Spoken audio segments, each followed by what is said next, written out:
Okay. Well, the advertising we've said it's 2, so quite shiny. I'm shiny than you are. They've got everybody in the waiting room so they don't just like descend upon you. Oh, let them in. Let Yeah. them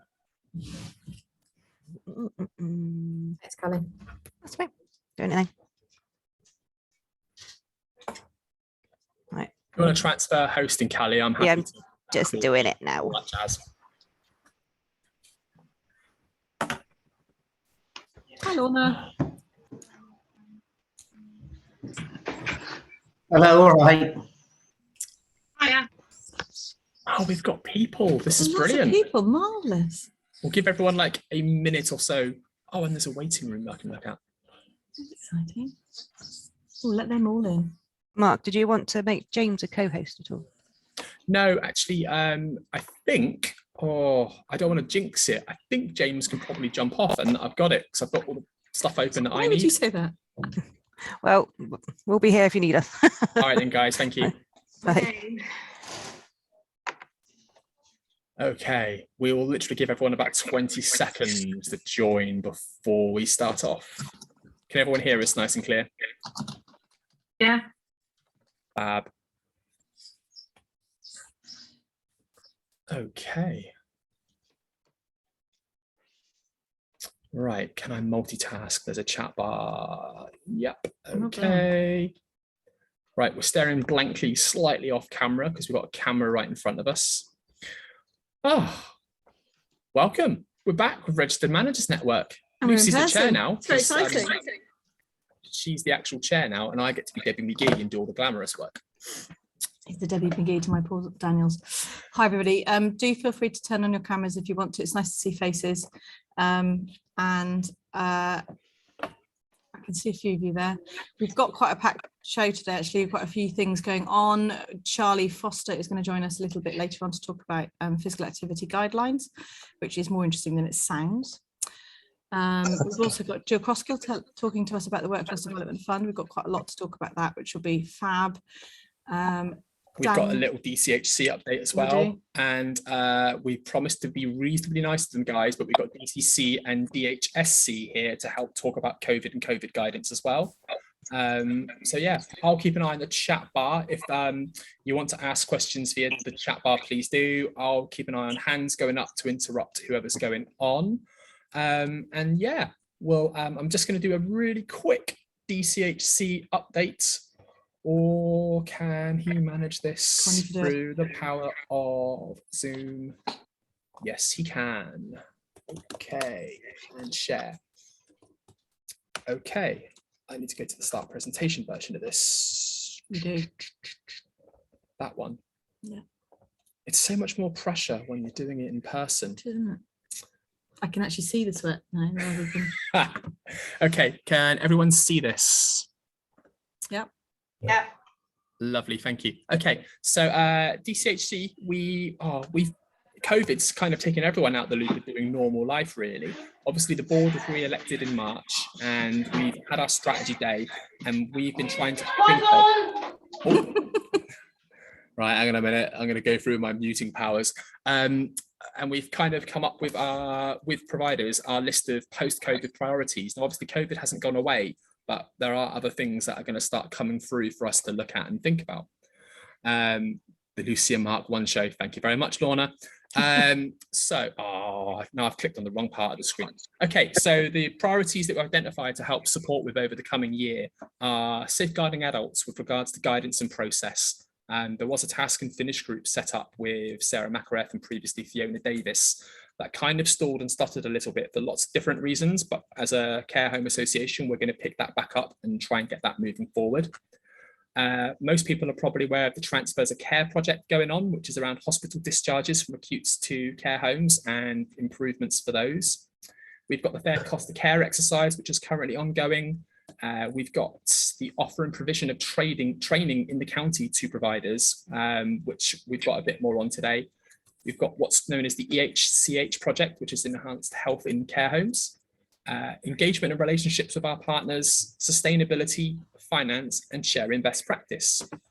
Now, what we've also done is us as directors at DCHC, this is unpaid work for us, which we do outside of our actual jobs. So we've divvied up who's going to be responsible for these priorities. So with the power of PowerPoint, you can see that I've got the lead on the Safeguarding Adults project. It's myself and Shrin taking care of transfer to care. Jeffrey Cox very happily agreed to take on the Fair Cost of Care project. We have Shrin and Lucy. You've got to change that picture of me.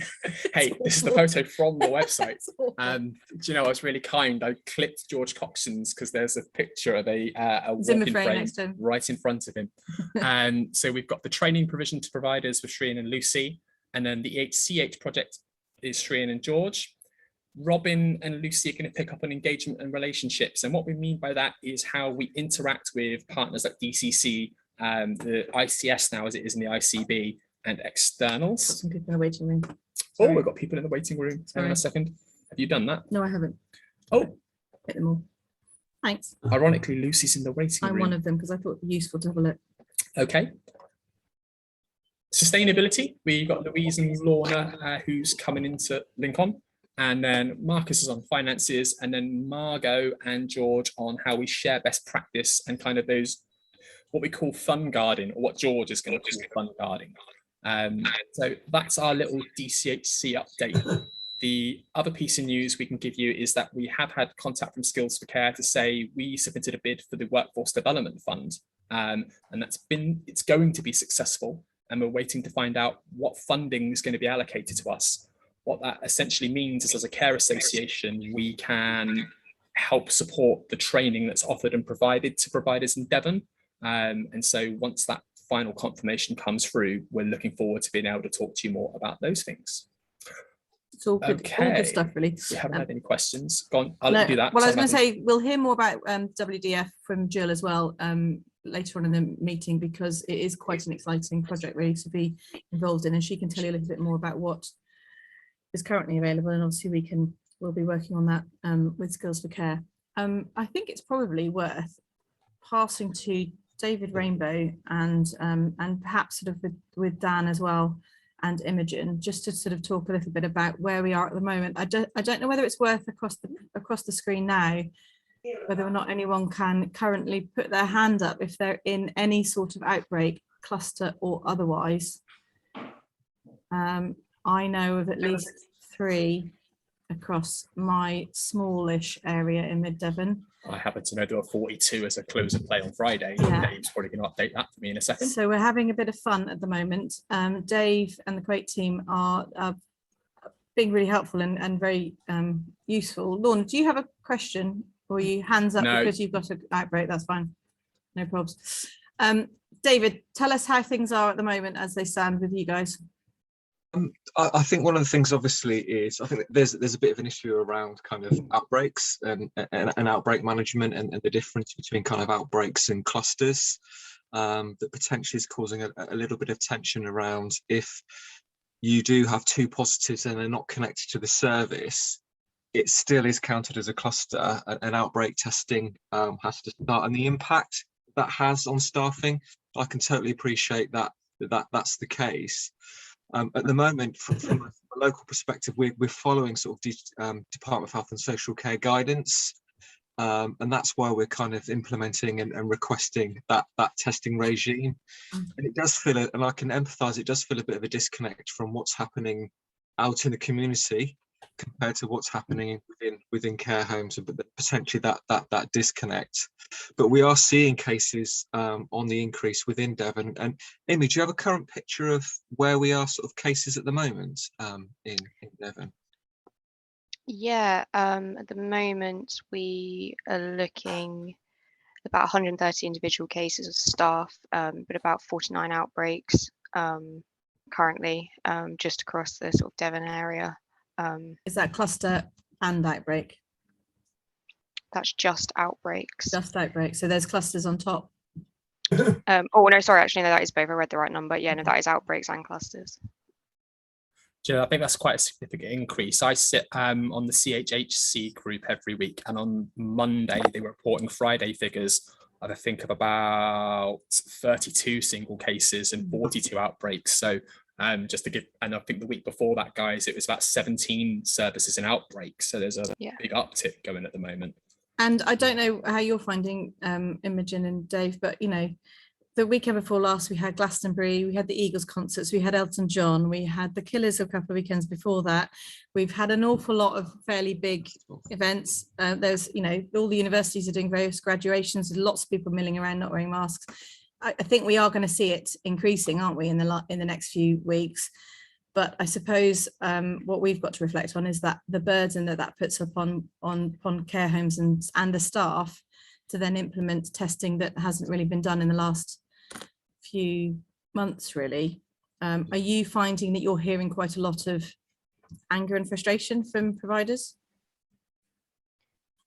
Amy, you're probably best. Yeah, I mean, yeah, and as Dave said, it's completely understandable. Obviously, it was obviously quite quiet for a few months, and it's been quite a surprise to a lot of care homes, obviously seeing these outbreaks. And with clusters, as a lot of providers say, you can't stop you're not going to stop your staff living their lives or your residents having visitors and things like that. It's walking that line between what's kind of best for, as everyone wants, what's best for your residents in the home, and kind of the public health guidance, which is keeping everybody safe. It's you can see it from every side, but yeah. What's the implication on a registered manager or provider if they choose to ignore QUATE or HSA advisory guidance?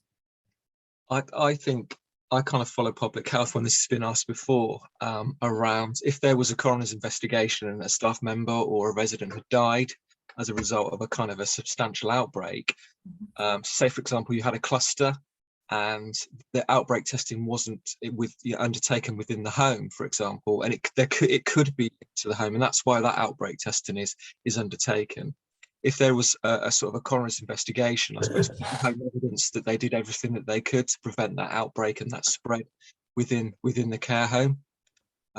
I think that's one of the key messages that's been shared previously, which I think is appropriate to share again. I don't know if Daniel has any other sort of further comments from a national perspective.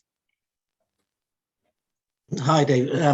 Yeah, no, I would agree with what you're saying there. Obviously, CQC would be expecting the guidelines to be followed from DHSC as well. But certainly, yeah, the coroner's office and things like that would, as you say, be expecting that, and that's the message we're getting from public health systems, across the southwest and nationally as well. I mean, sorry, I'm going to interrupt you, Daniel. Mandy's asked, can we explain what the difference between a cluster and an outbreak is? I don't know who wants to take that one. What I can do is I can if you like. So, then, thank you. The easiest kind of way that I try to explain it is that a cluster is when you have two cases connected, like two staff cases, two resident cases, whatever, but two staff cases generally who are connected to the home between 2 and 4 cases. If they're not connected to each other, so there's a belief that they don't share shifts, things like that, so there's no connection between the cases. But the cluster, the reason it comes in is it's not about the connection between the cases, it's about the fact they've been in the service. And so it's just ensuring that there's no latent infection anywhere in the home, whereas an outbreak you can't really rule out that there's any possibility that staff gave it to each other or residents gave it to staff, etc., etc. So the infection is likely to spread within the home, and so the increased testing is where that comes in when there is a link between the cases.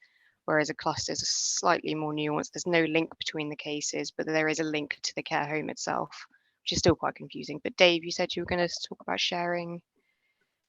Yeah, what I'll do is, we've got what I can do is kind of copy and paste some sort of the definitions of what an outbreak is versus what a cluster is as well within the bar, so you can kind of take a look at it as well. Thank you, David. And Mandy's just asked a second question, is there an increased need for testing during a cluster outbreak? So during a cluster, we ask for 2 rounds of PCR testing, whole home tests, that's staff and residents, ideally on day 1 and on a day between days 4 and 7. So you could do it on day 1 and then on day 4, and then hopefully, by day 6 you'd have the results. Be closed, but obviously it depends. Every care home does it differently. Yes, that's 2 tests for the cluster. Do we still have one of those really good flow charts for the testing between standard testing, outbreak testing, and cluster testing available? There is a public health flowchart. Whether or not clear for everyone, but I'll put the link in the chat. Thank you. And then what I'll do to everyone attending is I'll make sure that gets put out through the DCHC email account and also the WhatsApp group, so that can be landed for everyone to have sight of. Sorry, Daniel, I'm aware that I interrupted you very rudely when you were doing your part on national guidance. Do you want to come back in? And I promise to keep quiet. No, it's all right. I don't mind being interrupted, and I don't mind if you're rude, either, because as you said earlier. But I mean, although I'm currently employed by DHSC, I need to make it clear that our role as a regional team is to reflect up what is going on in the regions and what is going up on the ground, to speak to policy teams really about how that is working in practice on the ground, but also how about sort of like trying to speak to the region as well about how policy that they have put in place is landed, which is why it is really good for me to come and hear these messages around the burdens it's putting on services. And I too, I mean, we've been monitoring the outbreaks, and they've gone up hugely in the southwest over the last few weeks, and as I say, it's accelerated a bit now, which they are completely aware of in DHSC, and it's really about getting through to them the bits. I mean, there's nothing I don't think we can do to stop the mood or what's happening in the general public as a whole, and I think that's really difficult, because anybody who's out there will know that it feels like the majority of cases that their COVID is a long gone thing that just doesn't seem to prevail anymore. And I know that obviously in your homes and services, it's not.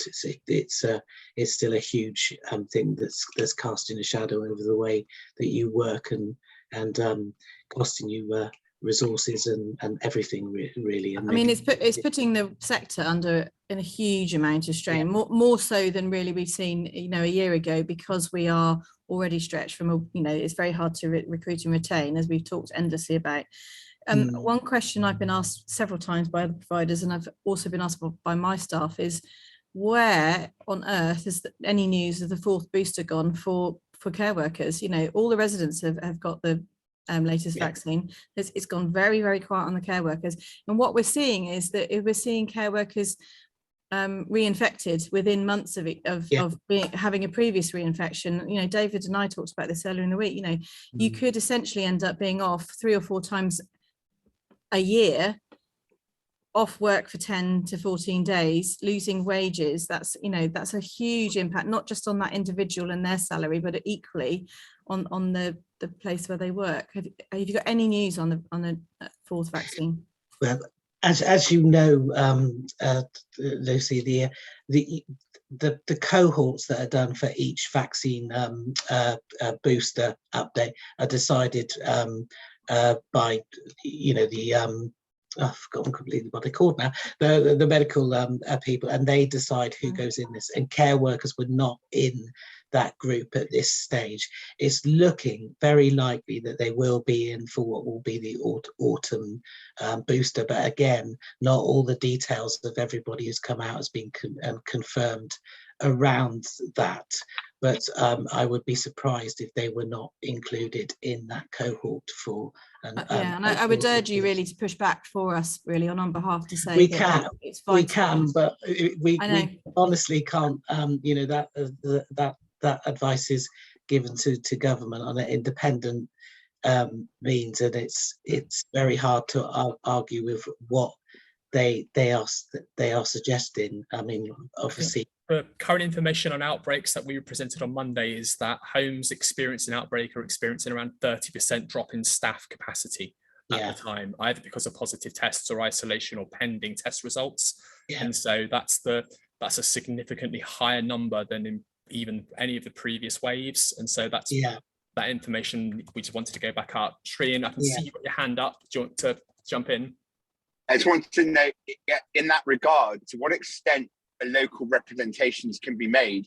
So we have had in Devon 100 positive patients admitted to RWHT over the course of the weekend. and I understand if my numbers are right, care home outbreaks are up from 17 to 42.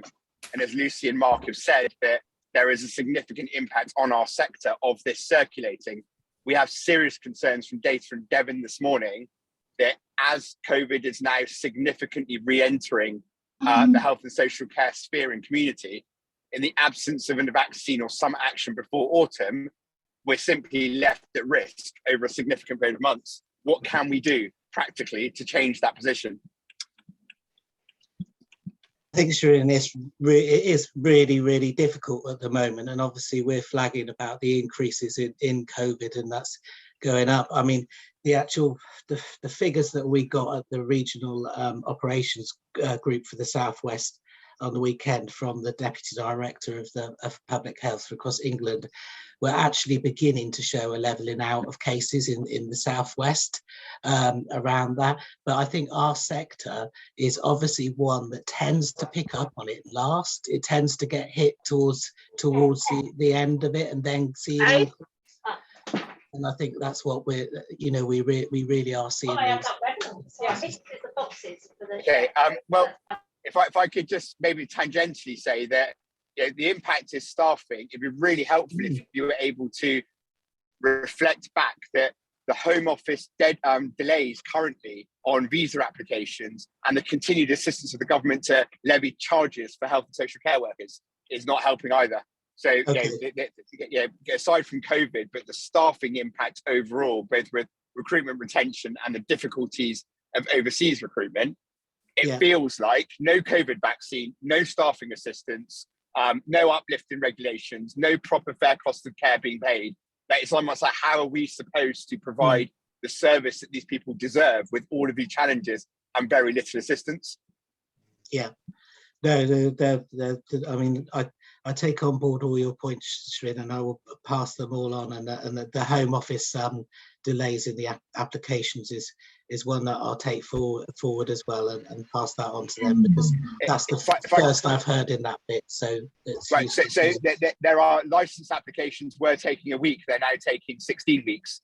16 individual weeks.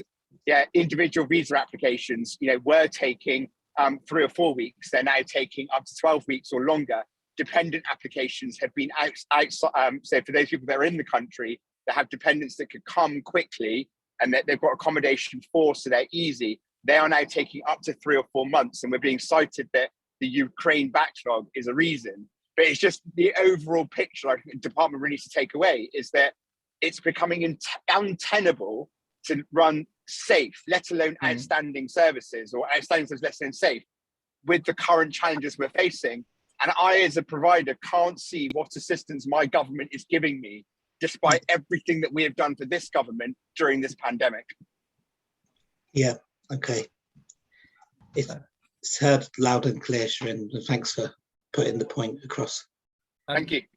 Jesse, I could see you did have a hand up, but it's gone down. Did you have a question or comment? Yeah, just really following up on the staff. Really, the main effects of COVID for us now in our sector, I think, in general terms, is staffing. That is the primary thing that stops us providing good care and puts our guys at most risk.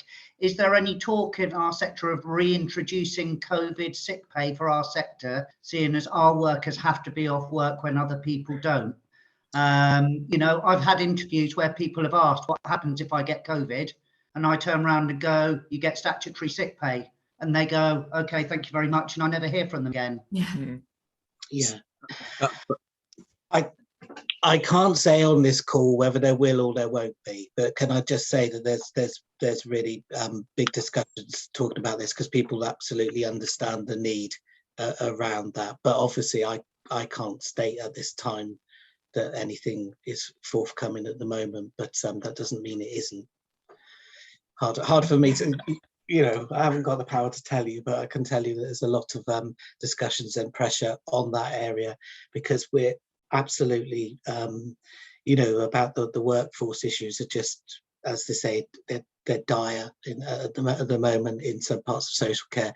But one of the things I want to ask you as providers, we're hearing lots of things nationally that some providers have actually given up virtually on UK recruitment because it's just been impossible in their area, and they're switching all their focus to, as Shireen was saying, the international recruitment bits. Is that something that people are doing in Devon? Have you heard of people doing that?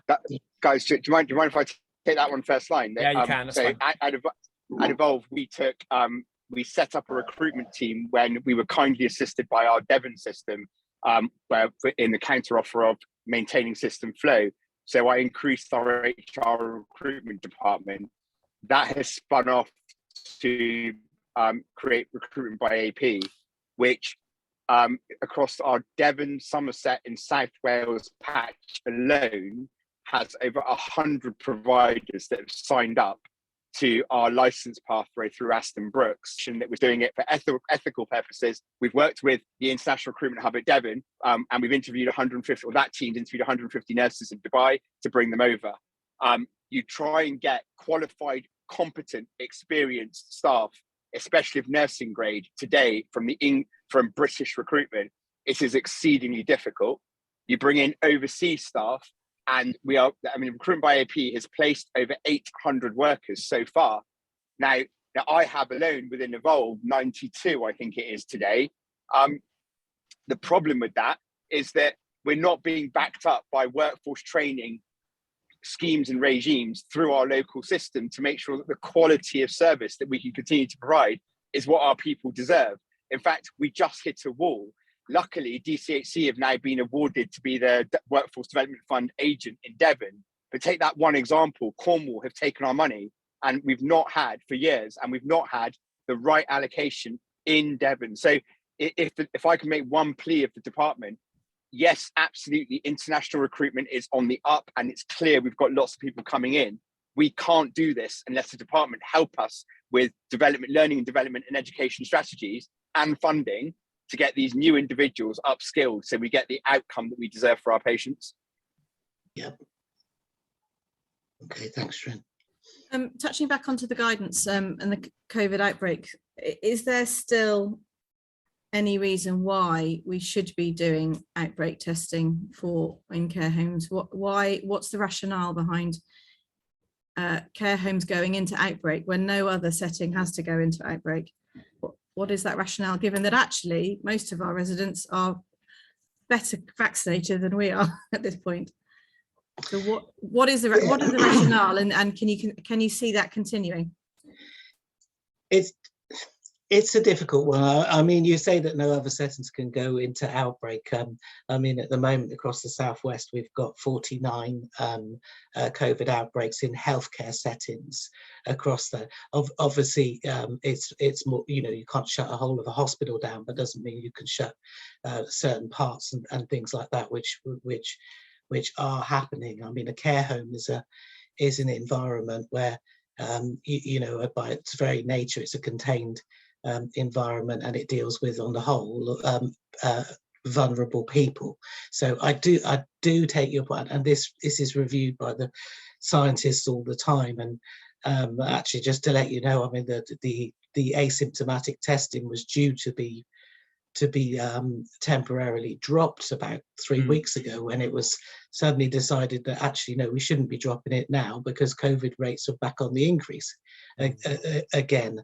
So these things are continually being looked at. I do take your point, and I hear a lot of people saying, our residents are so well protected now that actually, on the whole, when they're getting COVID, they're not being particularly ill with it. I mean, I don't know what this recent variant is doing and what your experience of that is now, but I mean so the variant's an interesting one, Daniel. I was asked on 5 Live 2 weeks ago to comment on the variant and whether I was seeing the variant increase in care homes in Devon. And actually, I know through talking to Quate and to David that we know through the Vivaldi study, that's how we're knowing about the variant. But actually, speaking as a home who has been in a cluster outbreak, we're not offered any further testing to sequence that. We just know that, so we don't know whether we've got the variant or not. We just know that we have or we don't have COVID. So the variant is a kind of a misnomer really from a provider's point of view, because we don't know whether we're suffering from that or not. We just know we've got a lot of COVID around, and it's I suppose anecdotally, when you speak to people who get COVID, even you're never going to know. You know, I had it 3 weeks ago, or whatever, for the first time. I don't know whether I had BA4, 5, or whatever. You know, I'll never have an idea around that. But you know, some people will often say who've had it a few times or have had it, that they're just each one sort of has slightly different symptoms. But I think it's so much down to an individual, I know. So I just wondered what I meant, I suppose, Lucy, was at the moment when people are getting COVID in your services, are they still, you know, not generally getting really ill with it, or is it worse? That, you know, anecdotally, really. So I think that's worth throwing out to the floor, actually, because you know, I'm not hearing of many residents who are, or service users, getting it. It mostly seems to be affecting the staffing. Can I just, again, a hands up or a comment in the chat bar, has anybody actually got residents with? Yeah, Shreen's put his hand up. We've got one home in Somerset. There were 9 positive cases amongst our resident cohort. Are they poorly with it? Can I just reframe that though? Sorry, that it's one thing to talk about the effect and impact of the immediate COVID symptom, but we've also got to look at the ongoing malaise that results with you know, a few days of not eating and drinking properly, and the quality of life for that particular individual. That people talk about symptomology a lot when we're talking about testing being available. But actually, we've got to look at the entire care journey for that person, and do they have the right to have a test if they want one? That someone living with capacity, do they have the right to choose to get that test? And if they choose, do they have the ability to access that test quickly, like they would in the community? And what I'm seeing is that's not the case. Once you're in a care home, you're subject to all of these restrictions placed on you by other people with decisions taken out of your hands. It's just not right. And I think I've raised a point to you before, Dan, and you've been very good at listening to it, is the fact that if our care homes deregistered to supported living tomorrow, they would simply sit outside of all of the guidance and restriction that they're subject to for living in a care home. And that doesn't reflect whether they do or don't have capacity. I've had a couple of comments put in the chat bar, and then I'll try and close COVID. Not for everyone in the whole world, I don't have that power. But Jesse's put, our services are for younger adults 18 to 65 who access the community regularly. Is testing relevant and useful for their support group? I'll quickly jump into the following comments, it's quite related. Jill is saying, again, they have working age adults in their care homes who have not had the 4th vaccine, are out and about without masks, and we're not testing them asymptomatically while staff are. It doesn't feel like this is living with COVID. And again, Dan, I don't know if there's any, or Dave, anything you can shed on future changes to those type of dynamics and frustrations. Yeah, no, and they I can imagine they are frustrating. And of course, you know, if people are, you know, or anyone's able, if they've got capacity to go out into their local community, whether, you know, if they're able to, and things like that, and it becomes difficult around those situations, particularly when you're working in the care. I mean, I'll take those points back and again and pass them on. But no, I do absolutely feel your frustrations with this, and I know that, you know, other regional leads at this very time are beginning again to get an awful lot of pressure from the sectors that they you know, the areas that they work in that aren't dissimilar to yours. I think the Southwest at the moment, we've had a particularly hard time because of the high levels of tourism coming in, and also that we never really recovered from the earlier waves. Well, started with the summer of last year, and it seemed to have been a higher bar in the Southwest. It's never really sort of gone down a great deal. I know we had sort of a month or two of fairly quiet time, but now we're back up there again. Claire has just asked, Shrina, we'll come to you. Are there any changes planned for PPE guidance and mask wearing? It's being reviewed all the time. There aren't currently. You will see that obviously hospitals have gone back into wearing masks now. I have asked the question on several times around the difference in the guidance. And was clearly told that the hospital's NHS management structures brought made a decision to allow people to make their own risk assessed decisions on whether they implemented masks in areas of their service. And the question that I've asked, and I'm still yet to get an answer, is why wasn't that reflected with social care?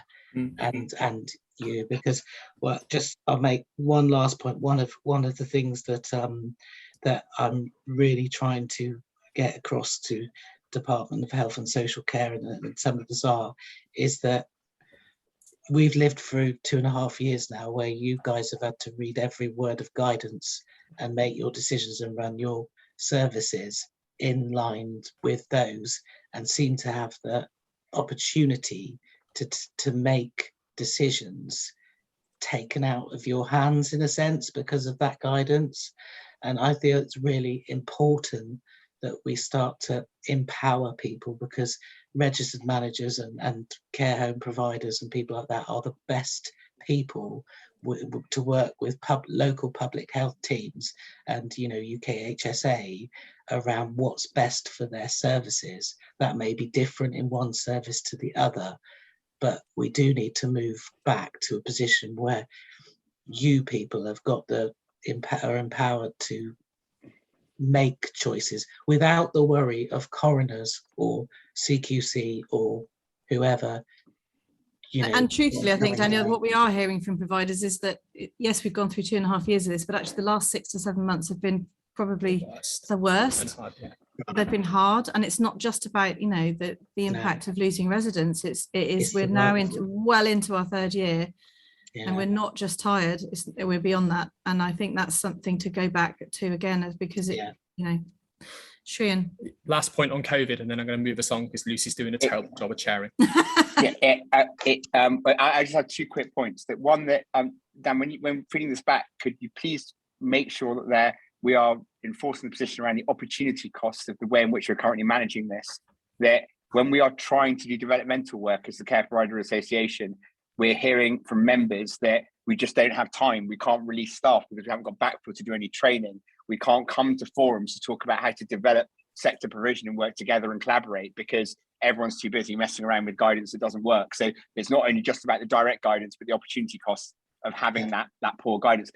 My question for you, though, is that of everything that you've heard in this call today, is it reflective of the state of the rest of the nation, or are we somehow special?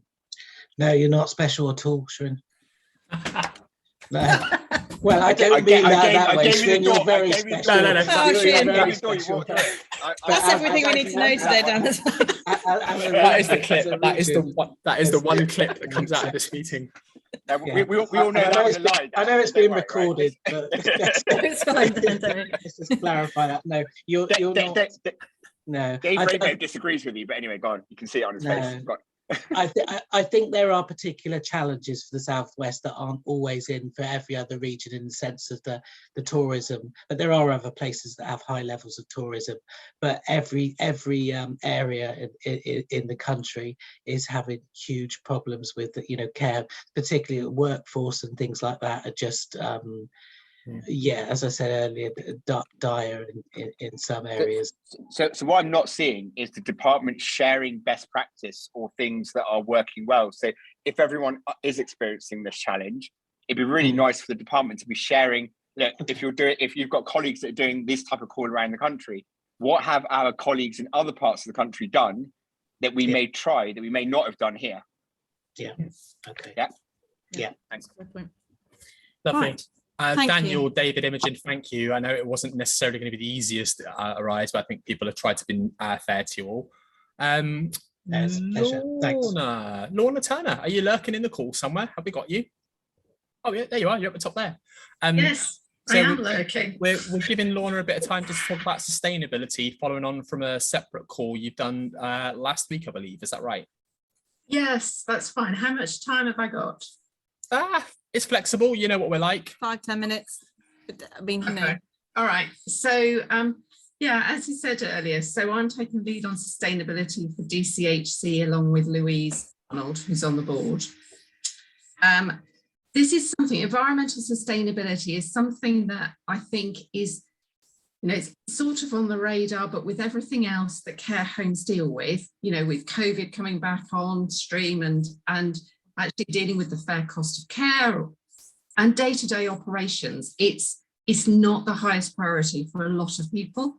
So from a DCHC perspective, me taking a lead is to try and just pull together some knowledge around what does this mean for us as a sector. There are three, I think, driving reasons why people are interested in environmental sustainability. One is the energy prices have just gone through the roof, and people are now looking at their energy. You know, where do we buy from? Do we need to look at renewables? I think the impact of climate change and global warming, it's more in the news than it has been. And people are sort of understanding we need to reduce our reliance on fossil fuels. And then I think a third thing, which perhaps isn't necessarily on people's radar, is we are part of a supply chain to a local authority, to the NHS, and they have a commitment to reach net zero by 2050 for the local authority or 2040 for the NHS. And we are part of that commitment. So what is likely to happen is it will start to feed into contracts about, so what are our plans as care homes to reach net zero or to reduce our carbon footprint. So the meeting last week was really just to start to gauge some interest on, you know, who's out there, who wants to join a Zoom call and talk about whatever it is they're interested in, so that we as a group can then start to try and provide some support for it. And we had, he's an independent consultant from a company called Balanced Energy, a guy called Ashley Webber. So he was on the call with us.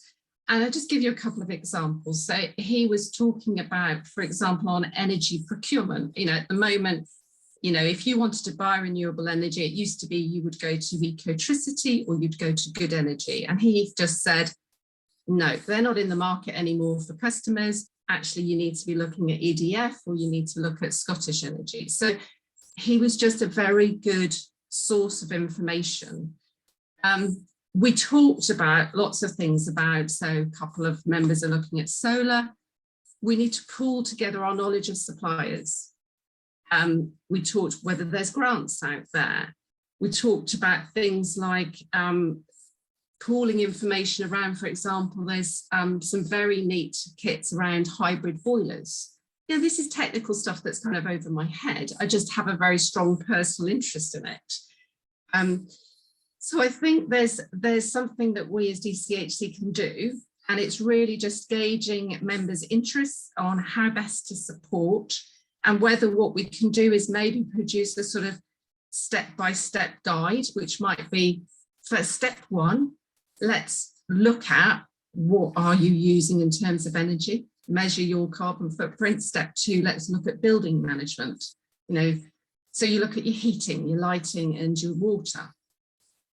Then step three might be waste management. So I think there's something around producing something that will help homes, but in some ways we need to work with homes to know what will help the most. And that's really the point of trying to get a group of interested people together and say, okay, I'll help pull it together. What do you need?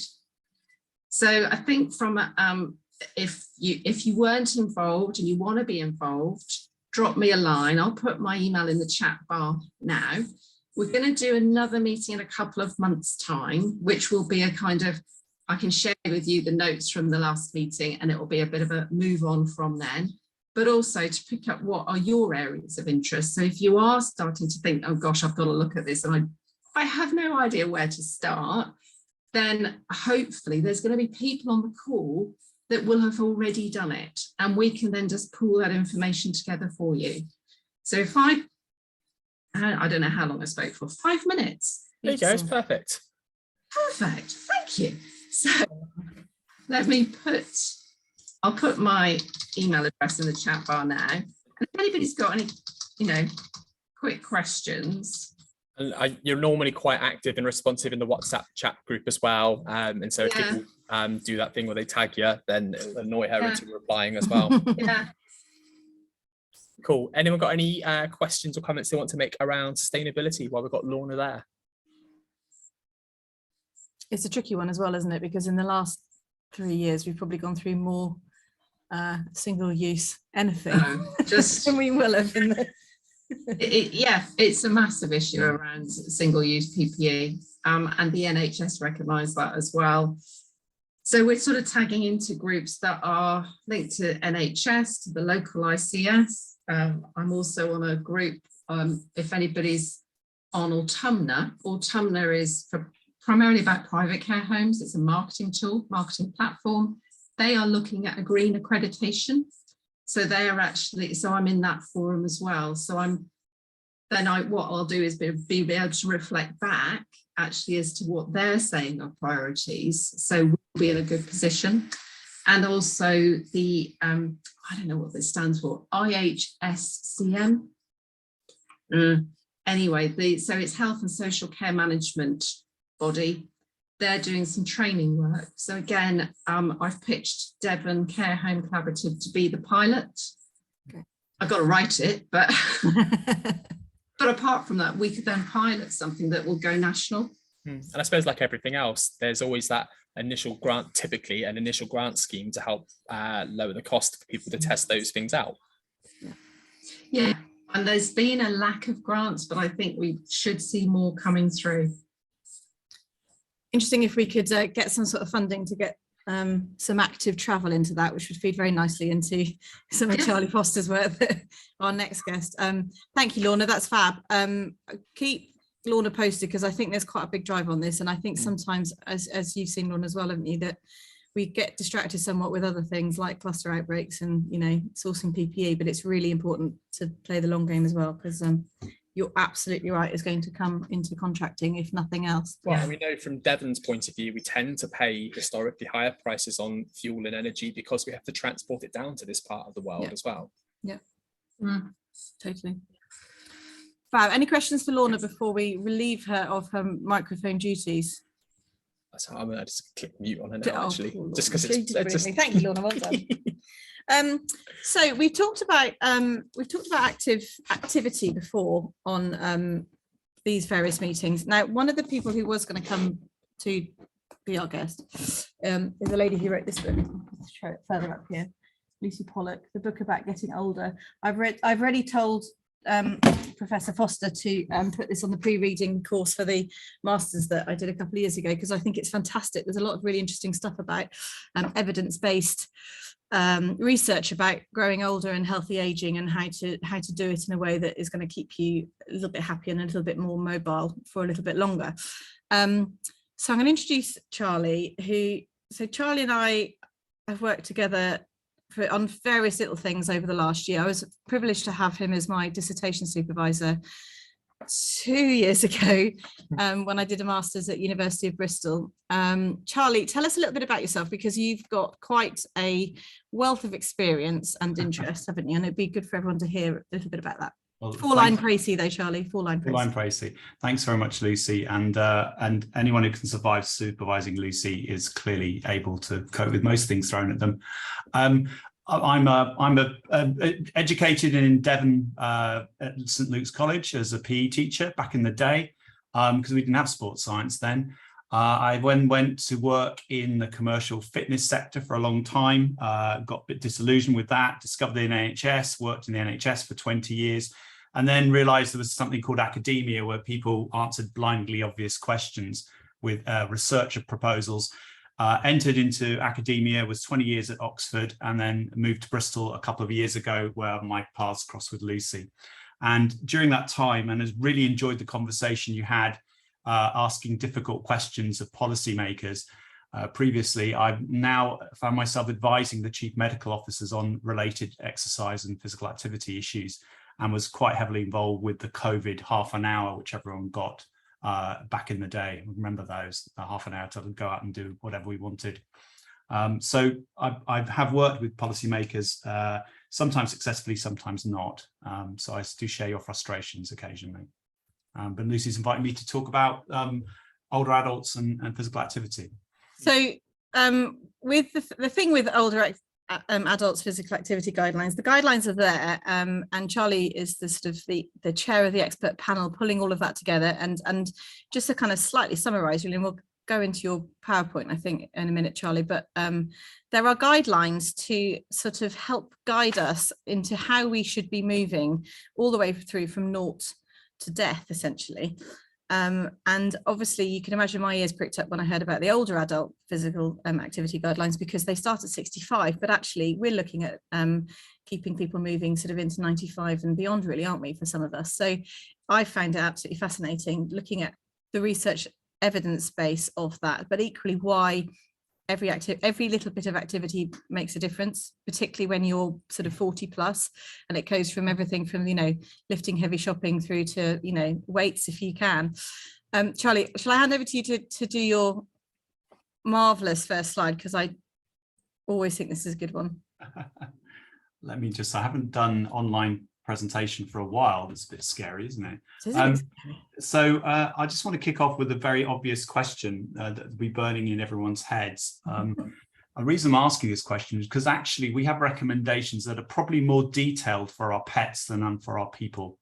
And one of my jobs as a scientist is to try and change that. So if anyone owns a horse, a cat, a rabbit or a bird, you will know what the current recommendation for how active 4 hours a day this particular animal needs to be.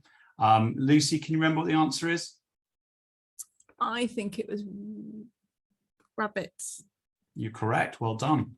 Rabbits need at least 4 hours of exercise. I don't quite know how you exercise a rabbit. They need to be able to bounce 3 times across their cage and be able to stand upright on their paws and feet to encourage their strength training. This is probably more detailed than we used to have in terms of how active adults themselves need to be. And classically, the media is full of these sort of body beautiful kind of images. And most of us don't really live in these kinds of worlds or even aspire to them. So I've stolen Lucy's slides, realizing she stole most of them from me as well. So it's quite ironic to kind of represent myself. Full circle, Charlie. And what I'm going to do here is just talk a little bit about why we have these recommendations. So I was the author of the physical activity guidelines, and as Lucy said, chaired the kind of committee that pulled them together. And, you know, as scientists, we kind of try and answer questions. And the question is, well, how active do we need to be in our everyday lives? And of course, we try and make things too complicated. So we set what we describe as these epidemiological thresholds. So these are amounts of time that we ask people to be active at a particular kind of intensity, and you can accumulate across the week a certain number of minutes. And at that particular tipping point, your minutes become important. Now, I remember when I was teaching long jump in Coombs Head Community College down in Newton Abbot, that, you know, we used to set a line in the sand for the kids to jump over as part of the long jump pit. And this reflects the way that our evidence shows that benefits of being active increase the more active you are. However, a little bit of activity gives you quite a lot of benefit as well. So when we rewrote the guidelines in 2019, we wanted to emphasize that that little bit of activity matters, because otherwise you end up with this long jump scenario where everything up to the point where you cross the line doesn't count. Well, that's just madness.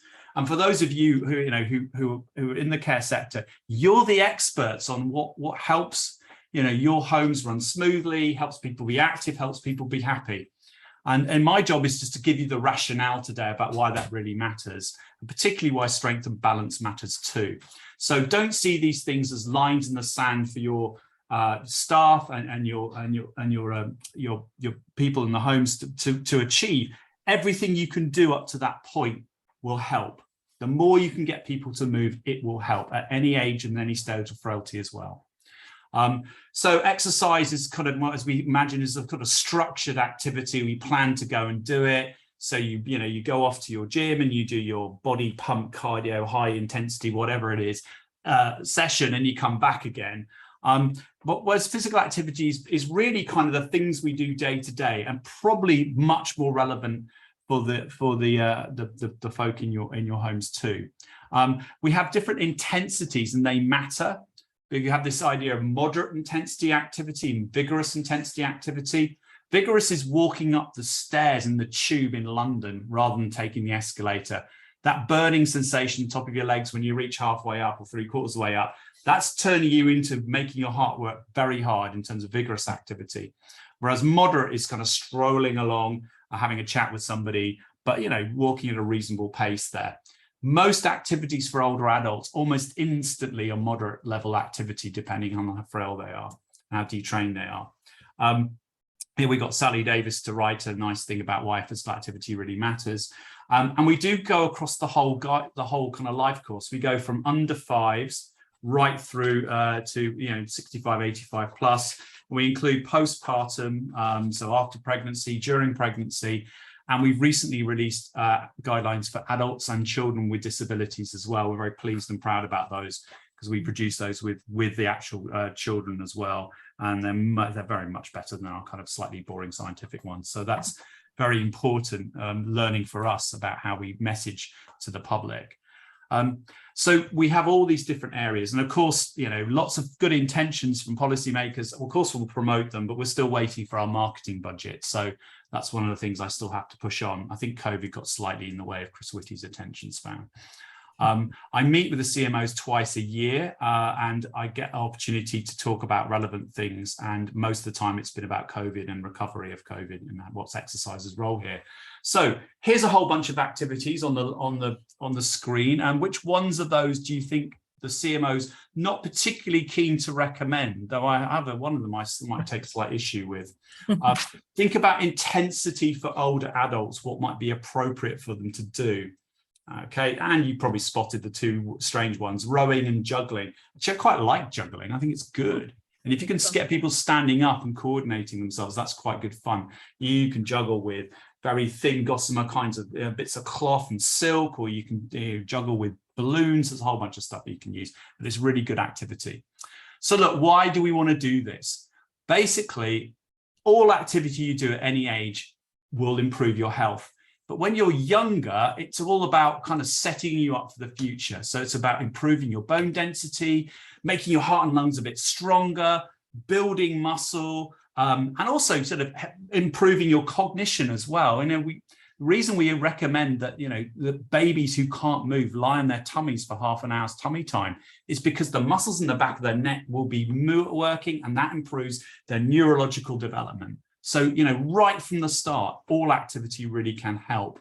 Right through kind of adulthood, where all the kind of classic diseases and things that we all worry about daily, any activity and most activity, particularly at these levels that recommend in the guidelines, 150 minutes and moderate a week, and at least 2 sessions of strength training, will improve your risk or reduce your risk of these particular areas too. And in terms of treatment and tertiary prevention, they also play a very strong role as well.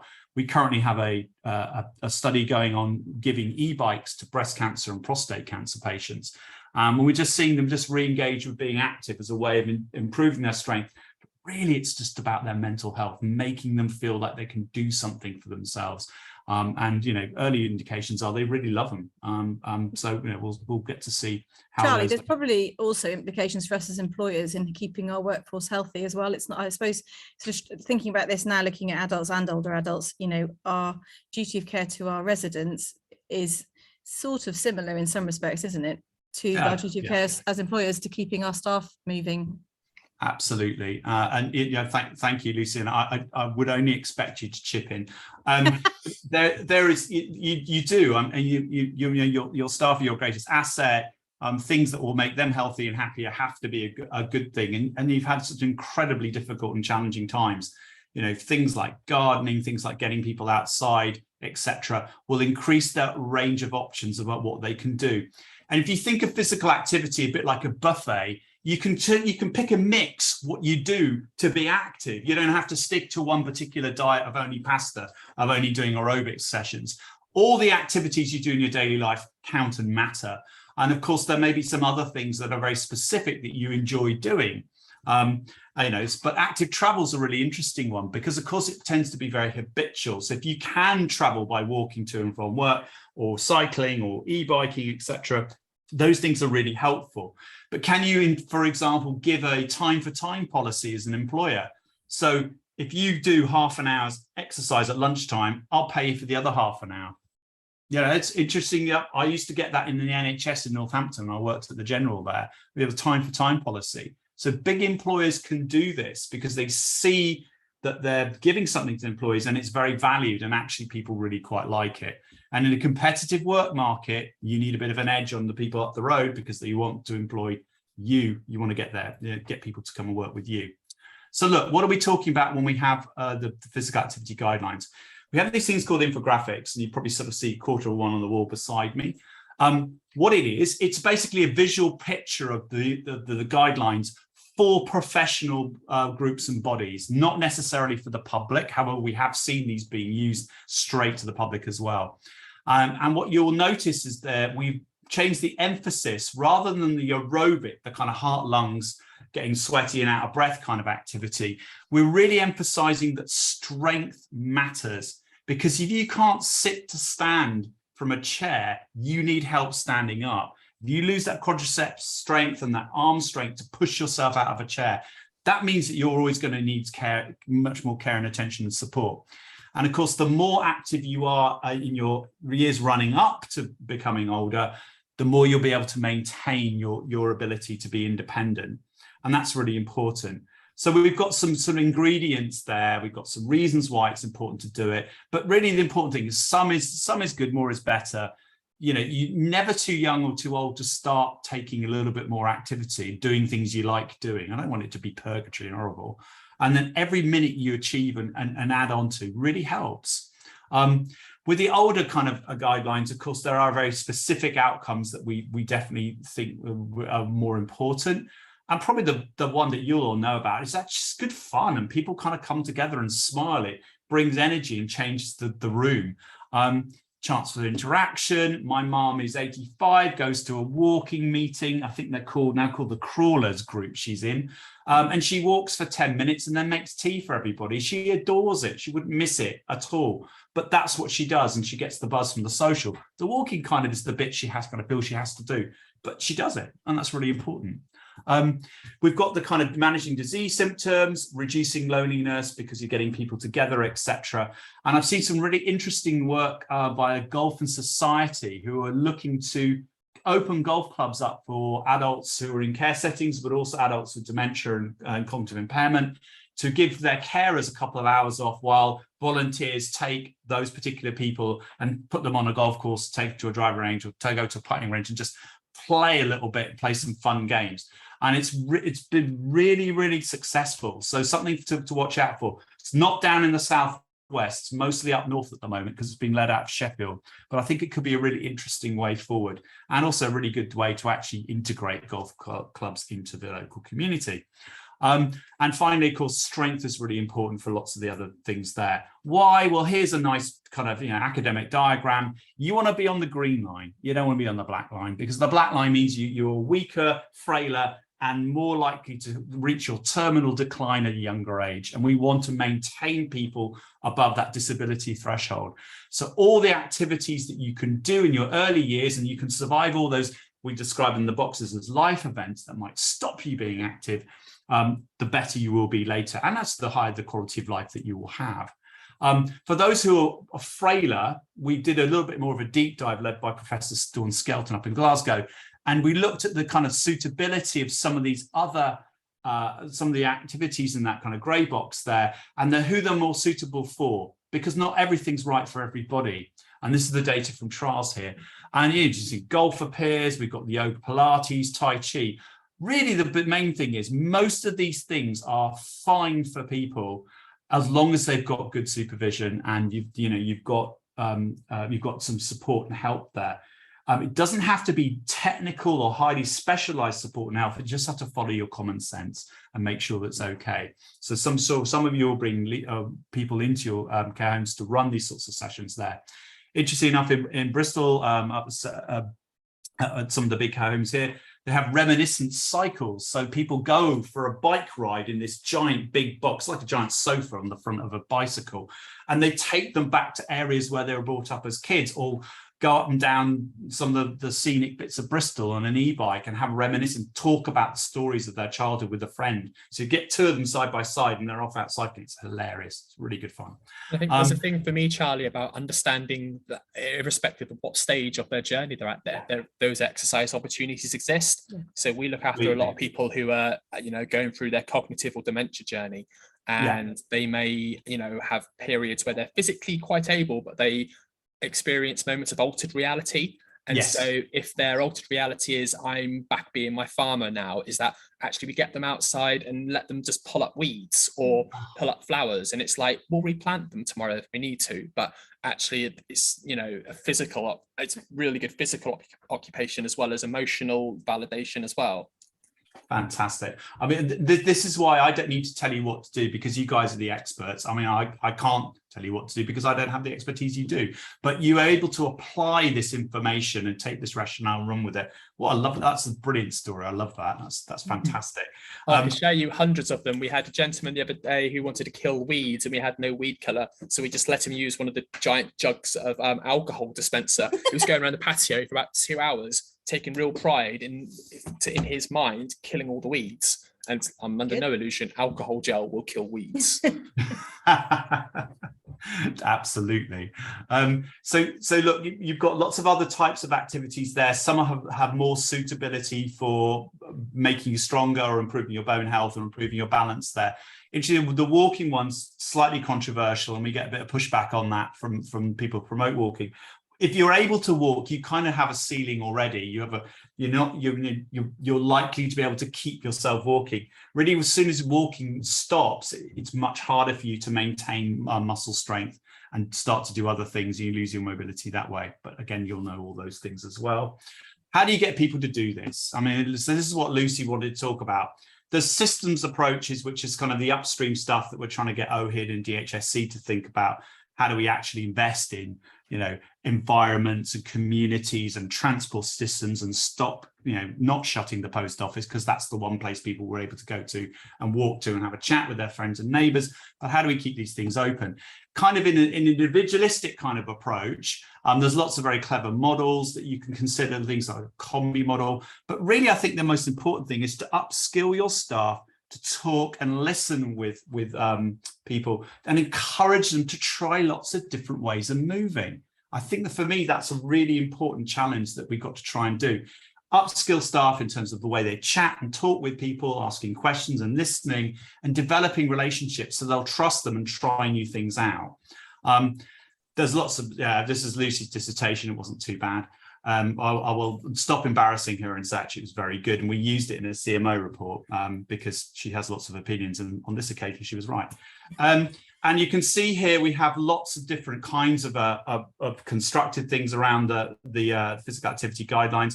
Yeah, as always, we unfortunately timed ourselves to launch the weekend Boris Johnson prorogued Parliament.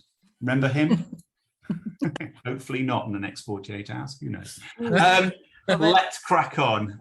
So what did the papers say? The papers talked a lot about actually the everyday activities when we changed the recommendations. So we were very pleased about that. But we didn't get a lot of other mentions. So, you all have the opportunity to promote an active environment within the places you run and operate, and also for your staff too, as well. I think that's really important. Again, lots of social media there. Okay, and fortunately, it's all gone down a little bit because the investment promised in order to promote the physical activity guidelines got swallowed up by COVID. So unfortunately, there might be a familiar theme here.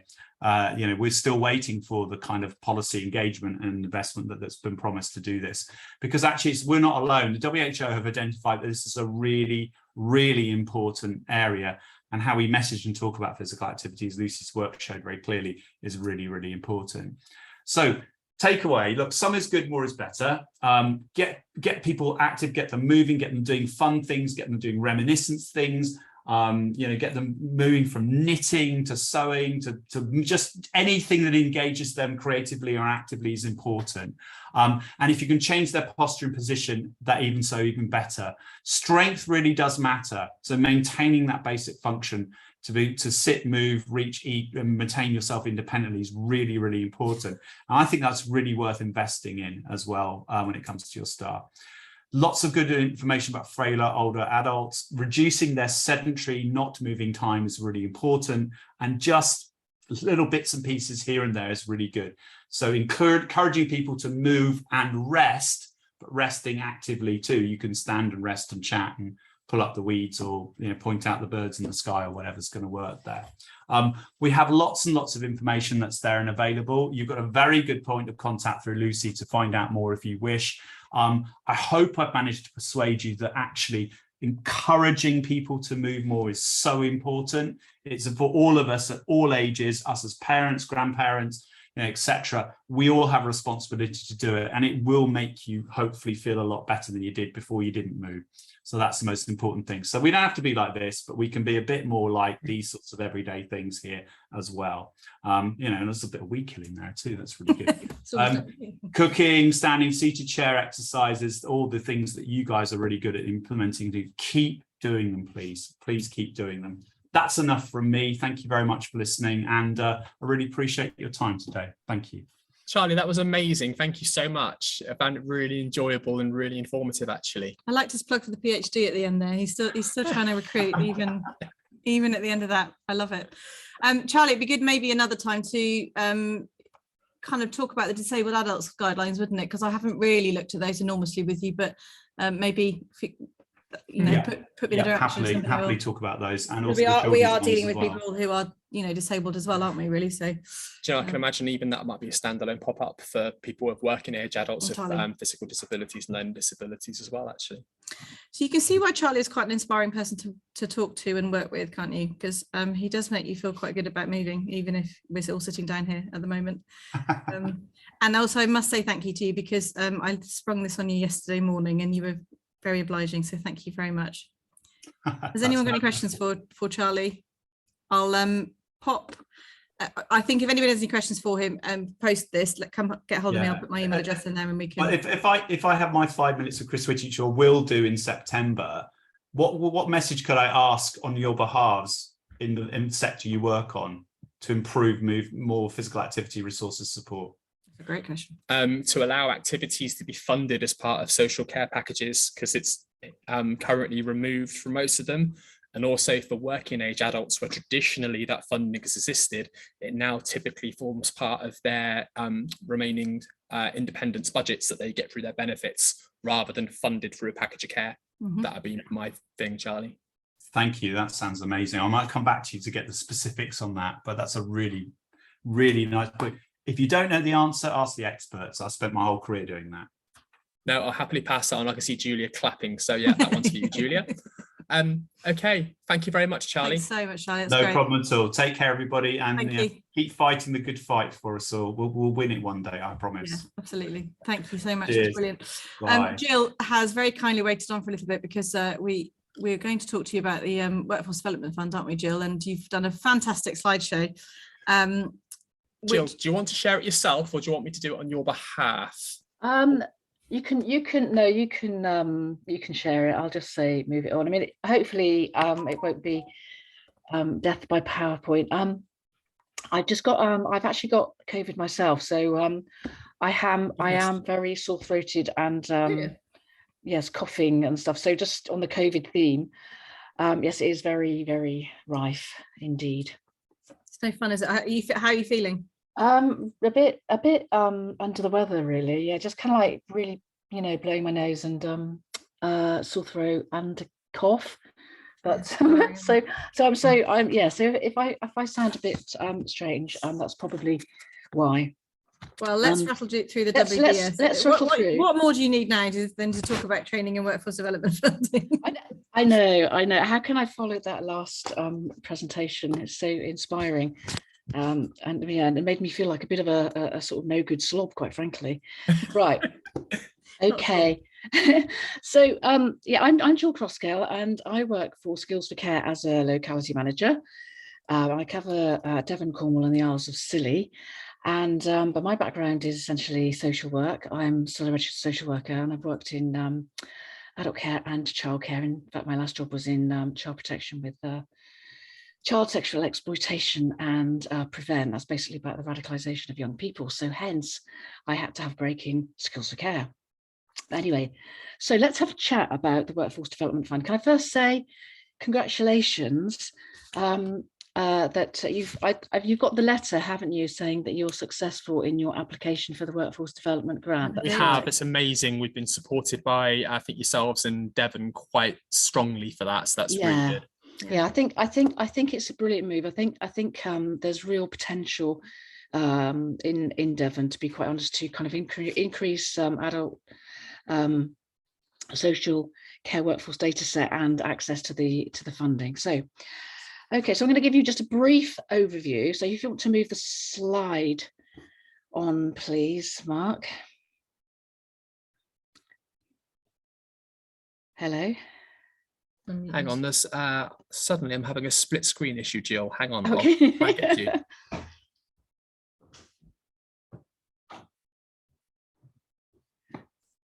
Yeah, so this is just basically how it would benefit your organisation, and that's some of the impacts as well that it could have for your organisation, both your organisations and also the wider sector. Oh, hello. Hang on, Jill, I'm having all sorts of issues with technology while I have one screen showing me one thing and another showing me another. Oh, okay. Shall I see if I can get it up myself? Get that up.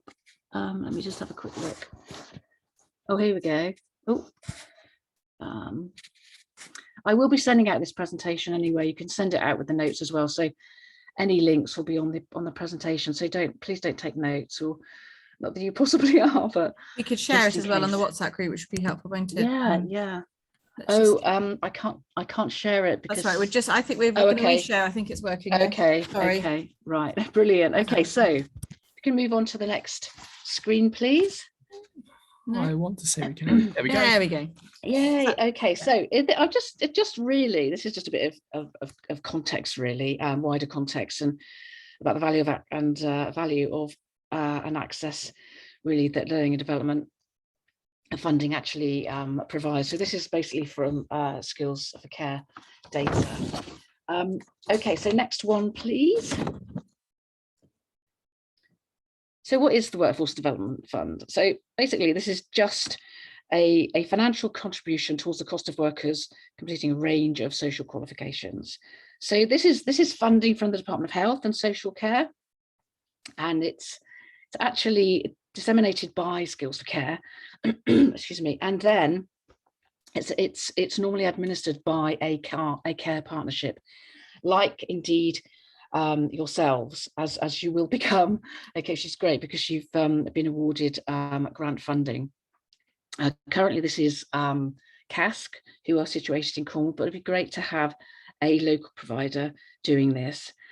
So basically, a lot of key priorities are reflected in the learning and development that you can actually claim for, especially around sort of things like leadership, management qualifications, and digital learning as well. So, in a nutshell, the fund allows you to claim money back towards the costs of workers completing a really sort of wide range of qualifications and courses. We do payment is on completion of the qualification or course. Okay, so for example, level 2, just to give you some examples, really, just to there is the list of qualifications that you can look at as well, and the link, I'll provide the link for that. So level 5 diploma in leadership and management for adult care, or level 2 certificate in dementia care. But to be able to claim workforce development funding, you need to be compliant with the adult social care workforce development data set. Okay, that you might have known this as the national minimum data set many moons ago, but this is basically a workforce data set. We are the sort of leading focus or skills for care leads in relation to the collection of adult social care data, which then influences government policy, you know, so what's going on at Whitehall, although possibly what is going on at Whitehall at the moment, who knows, quite frankly. But so yeah, so and there's just some more examples, and that's actually the link that will guide you to that sort of fairly prolific list of qualifications and courses that you can actually claim for. Okay, so next slide, please.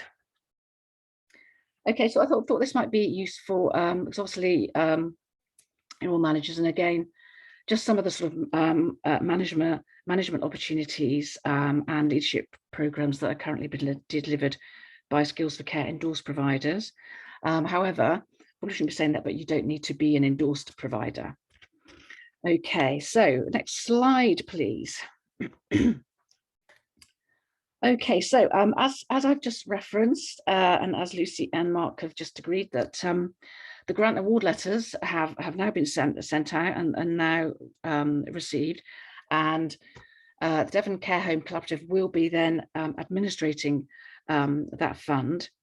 And a good way to sort of keep up to date with what's going on really around the Workforce Development Fund is to sign up for our Skills for Care e-news, which is like basically a fortnightly bulletin with lots of information and guidance and links for you. So that's another way of kind of like keeping yourself up to date. Otherwise, you can also, of course, contact me as well, your locality manager for Skills for Care. Email me or phone me. Okay, so could we have the next slide, please? Okay, it's just a really quick slide, just kind of give you an idea of what has been claimed for, really, just to give you some kind of like sort of kind of benchmarking around what's been claimed. Okay, so let's move on to the adult social care workforce data set then. Okay, so what is it? I hear you asking. So in a nutshell, again, it's a data collection service, and it's been commissioned by the Department of Health and Social Care. And as I previously said, it's a leading source of intelligence for the adult social care workforce. Okay, so what are the benefits? So very, very briefly, it's about enabling you to manage your teams via learning and development. It also provides, as I've said, crucial kind of an informative intelligence really to inform government, Department of Health and Social Care and the Care Quality Commission, and indeed local authorities. Okay, so if we can move forward, please. Oh, I've just had a question come through in the chat bar, Jill. Okay. She can see the list. Is it where I get training from? Okay, she wants to access mental capacity training. Is that something that can be accessed and claimed under the workforce? I don't, what you can't access is mandatory training. So that would come under mandatory training, wouldn't it? So you can't access learning and development that you would normally be providing, like, for example, infection control and first aid, safeguarding adults. What you can access is, you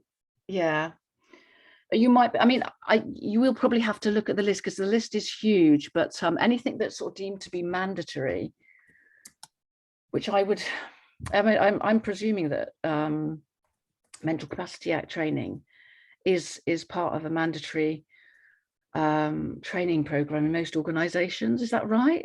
I may be completely off-piste here.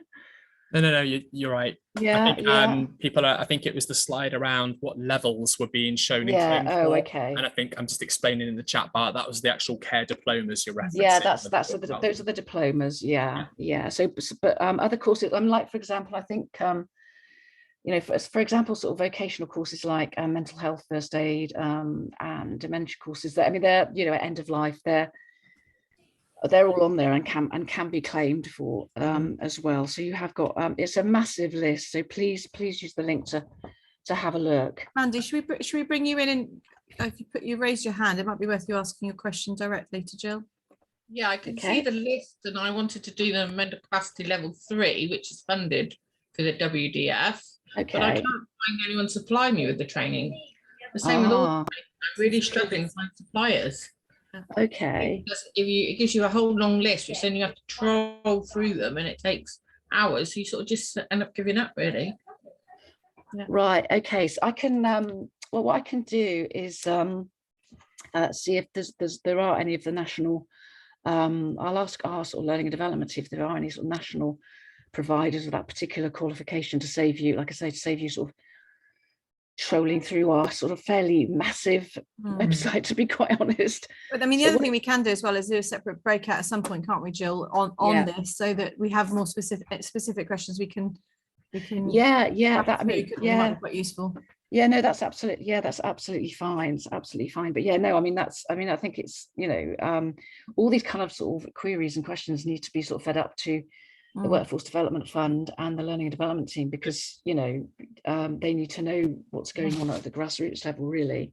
And if Jill, if you get an answer on local providers for the level 3 MCA, put it back to Lucy and I, because you have our emails, and we can make sure that filters free for Mandy. I will. Yeah, no problem. I will indeed.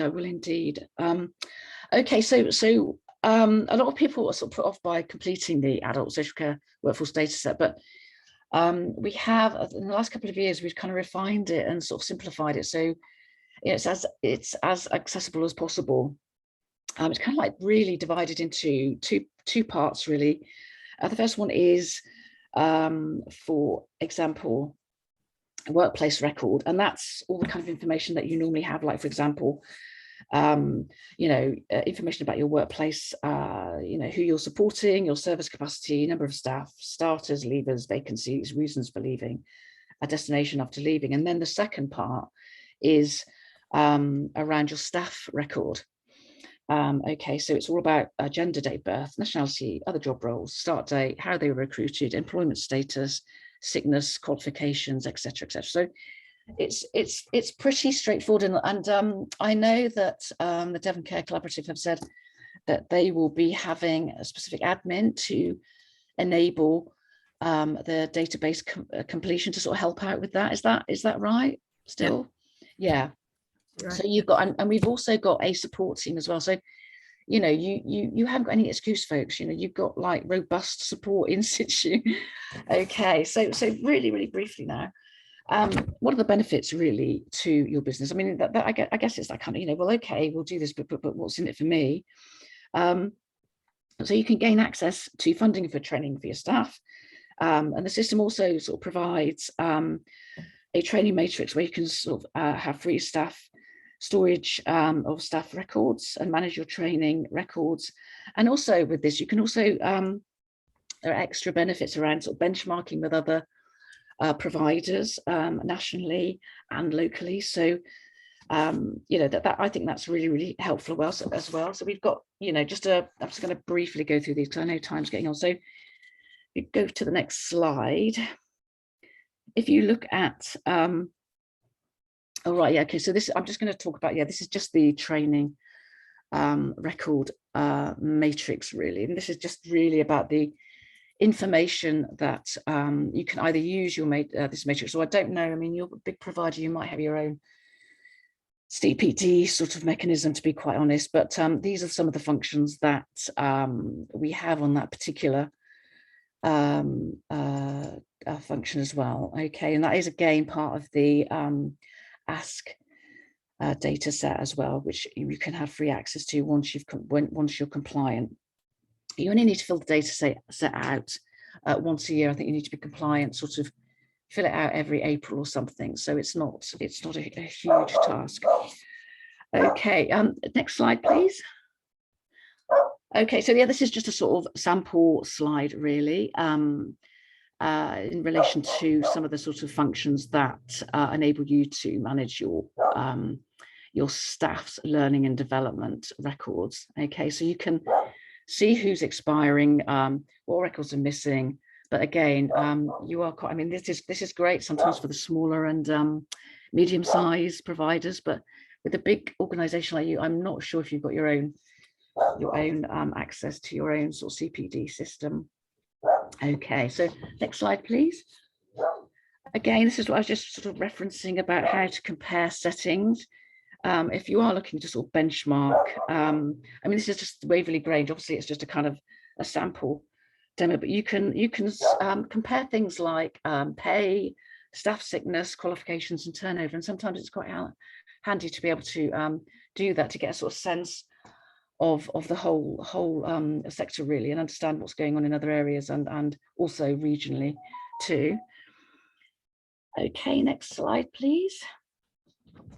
Okay, and again, as I referenced earlier, why are we completing this? This is really about Whitehall decisions. This is about you know, I think what Sharon was talking about earlier, that sort of the whole national angle. You know, we need information from the grassroots to influence the Department of Health and Social Care. I'm not entirely sure how much in Whitehall they know what's going on really at the grassroots level. And I think, you know, we really, really need to enable a kind of real and meaningful picture for them. And your data contributes to that. We've got an annual state of adult social care report, but we've also got information on other topics like nurses and apprenticeships and retention as well. And that's where your information goes. That's part of the wider picture, really, I suppose.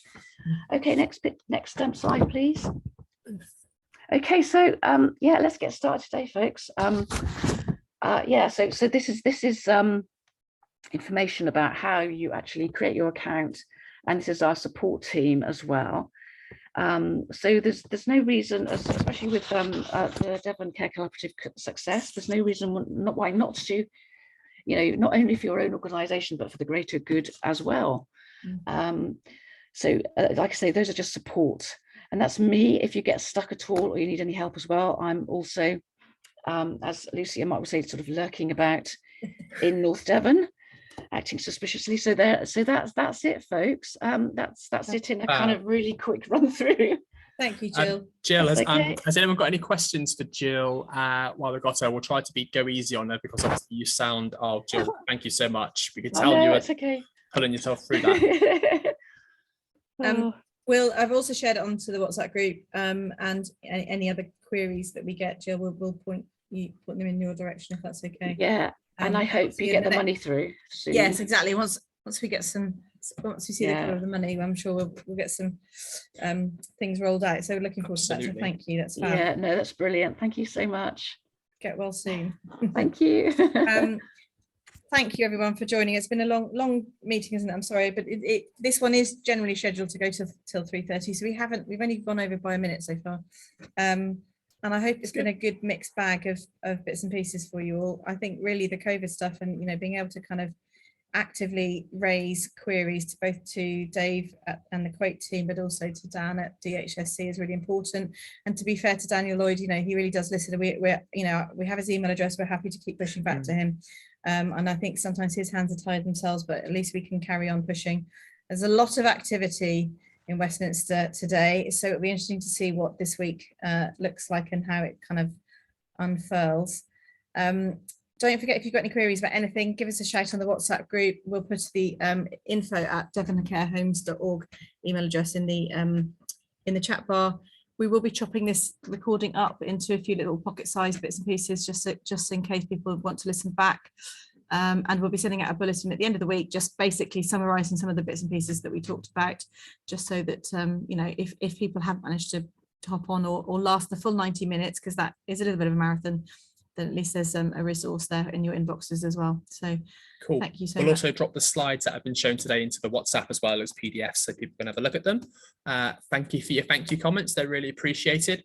And we'll let you all get on with your Wednesday afternoons, and we'll back to do this in about 3 months' time, guys. All right. And any topics you want to hear, you know, if there's something that you've got a passion about, or if there's anything you'd like to hear about, if there's something niche that you suddenly think we're not looking at, let's have a look at it. So you know, send any ideas our way, because we're always happy to have a look. And as you know, it really is about having that mixed bag of subjects. Otherwise, we'll all be falling asleep, won't we? So thanks ever so much. Cool. Right. Have a good Wednesday afternoon. Cheers. Bye. Bye. Bye, everyone.